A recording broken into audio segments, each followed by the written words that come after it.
আসসালামু আলাইকুম সুপ্রিয় দর্শকবৃন্দ, এই মুহূর্তে দেশ ও দেশের বাইরে থেকে যারা আজকে আমাদের এই ছোট্ট ভিডিওটি দেখছেন, সকলকে নূর আলম এগ্রো ফার্মের পক্ষ থেকে আন্তরিক শুভেচ্ছা অভিনন্দন জানাচ্ছি। দর্শকবৃন্দ, স্ক্রিনে যে গাছটি দেখতেছেন এটি হলো সেই ইন্দোনেশিয়ান স্মার্ট নেপিয়ার হাইব্রিড গাছ। এই গাছটি মূলত আপনারা শীত, বর্ষা, গ্রীষ্ম যে কোনো সময় চাষ করতে পারেন, তবে বর্ষাকালে চাষ করলে গাছ একটু বেশি হয়, অর্থাৎ দ্রুত বড় হয়।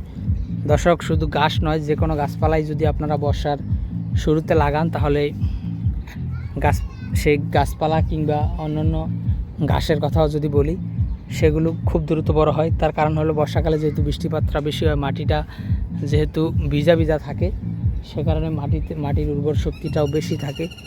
সে কারণে কিন্তু বর্ষাকালে গাছটা লাগালে দ্রুত বড় হয়। তাছাড়া বর্ষাকাল ছাড়াও যে কোনো সময়ই আপনারা এই গাছটি লাগাতে পারেন কিংবা চাষ করতে পারেন।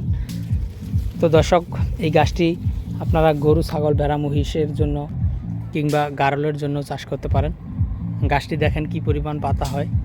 এই গাছটির সবচেয়ে বড় বৈশিষ্ট্য হলো এটির নিচ থেকে অনেক বেশি চারা হয় এবং গাছে প্রচুর পরিমাণে পাতা হয় এবং এই পাতাগুলো দাঁড় কম হয়। পাশাপাশি এই পাতায় কিন্তু খুবই মিষ্টি এবং নরম। অন্যান্য গাছের থেকে এই গাছের গুণাগুণ কিংবা বৈশিষ্ট্য অনেকটাই আলাদা। তবে অন্যান্য গাছের থেকে এই গাছটি অনেক ছোট হয়, অর্থাৎ খাটো হয়, অর্থাৎ লম্বা কম হয়।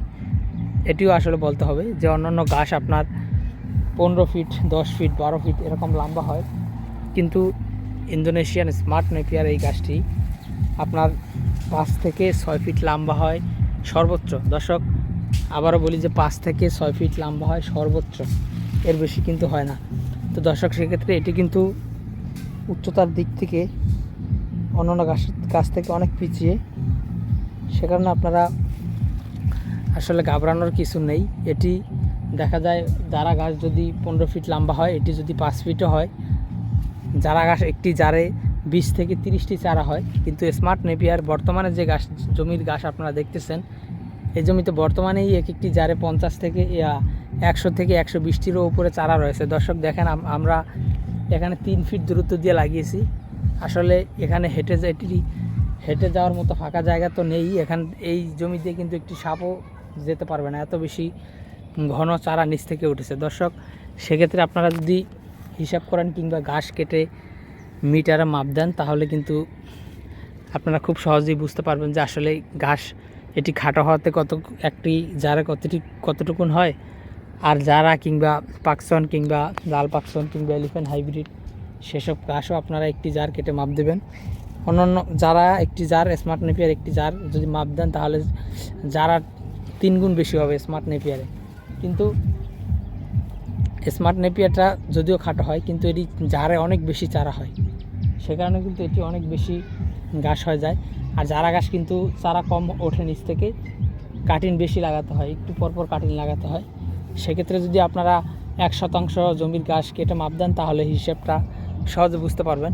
আর যদি একটি জার কেটে মাপ দেন, তাহলে স্মার্ট নেপিয়ার কিন্তু জারার থেকে দ্বিগুণেরও বেশি ওজন হয়ে যাবে। তার কারণ হলো স্মার্ট নেপিয়ারটা একটু ফাঁকা ফাঁকা করে লাগাতে হয় এবং চারা বেশি হয়।